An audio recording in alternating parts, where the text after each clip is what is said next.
What's up, everybody? Welcome to another episode of CampingGearTV.com. We are obviously outdoors, and it's cold. It is cold, but I don't think it's as cold as it's gonna get. What do you think? Right now it's probably about 30. We maybe got about a 4-mile-per-hour wind coming in on us, and it's about 2 in the afternoon.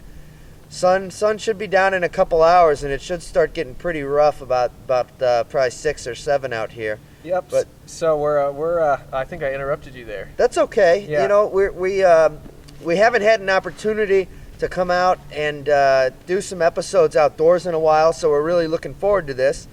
And you know, as a campsite usually starts, the first thing we're going to do is get the tent set up. Yep. So we got a product from Suisse. Suisse Sports? Am I pronouncing that correctly? Yeah, it's Suisse. It's the Suisse Sport Yosemite tent. Okay, and this is a very affordable tent for family camping. We don't know much about it, but we're gonna get it set up. We're gonna try it out tonight, and we will report back to you in the morning. So Let's get this thing going.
So it's got really nice headroom in here, as you can see. It's about, I think probably, 6 feet tall. A 6 foot tall person will do well in here.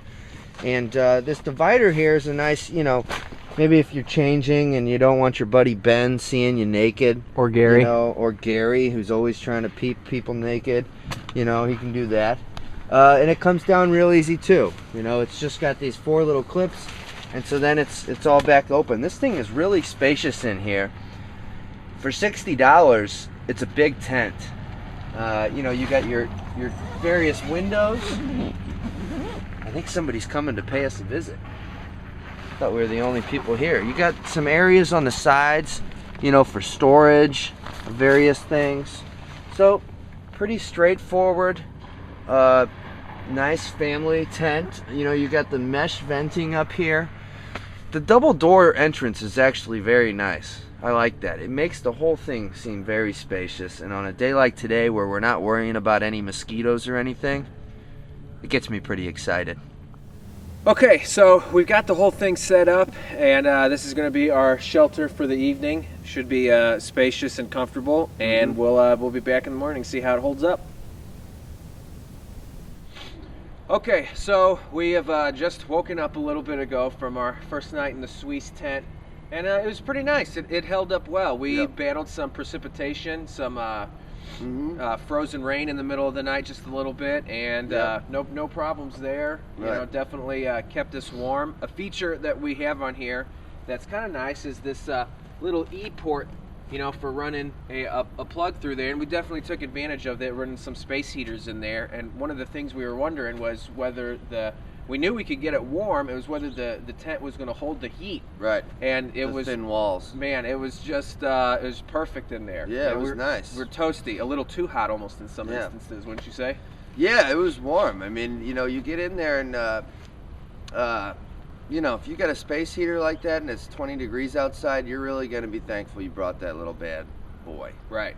So, and it's just Josh and I in the tent. Although earlier we were saying it's 5 person with 2 people. I mean, we got tons of room. Tons of room in there. I have a cot in there that we're going to look at later on. Yeah. That we're testing out, and it's just lots of space. You could definitely easily fit 4 in there. Yeah. So 5 might be pushing it, but if everyone's pretty happy with getting packed in there, yeah, that could work out too. Yeah. So great tent for it's about $59 is the normal price on this. So for a 4-person tent, that's a pretty darn low price. And you can buy it at places like Mills Fleet Farm, Walmart, Amazon.com. And for that price, pretty good. Read some of the reviews on there and see what other people have said, and you'll find that a lot of people have put this tent to good use and definitely gotten well more than $59 out of it. Typical with the tent in this price range, you're going to see a lot of people talking about doing some aftermarket waterproofing, some seam sealing, and some things like that. Yeah, definitely. And sorry, go ahead. Yeah, and as always with a tent like this, you're probably going to want to bring a tarp, like you see we have down here, just to keep from some of the water getting up in there. Yeah. And getting your floor a little moist. Yeah, we have the floor on this thing. What was this? This is 10 by 8, and our tarp actually didn't cover it. So you want to make sure you get yourself a big enough tarp. Really good product, really good family tent. Yep. Really good Boy Scout tent. Boy Scouts. Yeah, certainly not. Well, we know we're out here supporting the Boy Scouts. Yes. So, but this isn't a tent by any means you're going to be backpacking with. The package is huge. Yeah. And it's pretty weighty. It was, probably, I think 13 pounds we said. It's not even worth talking about because you're not going to be backpacking with it. Right. So it's definitely going to be like a car camping type tent or a tent where you're in a campsite type deal, not something you're going to hike the Appalachian Trail with or something like that. So that's right. Anyways, but all in all, good tent. It will do a fair amount of hold up against the elements, and definitely hold the heat in well too if you're utilizing the E-port for some heater or for some lights in there as well. Yeah. So really, really good tent. So I think that's our episode for that's today. it. So but definitely come back and check out some more episodes, and we'll be knocking them out. CampingGearTV.com.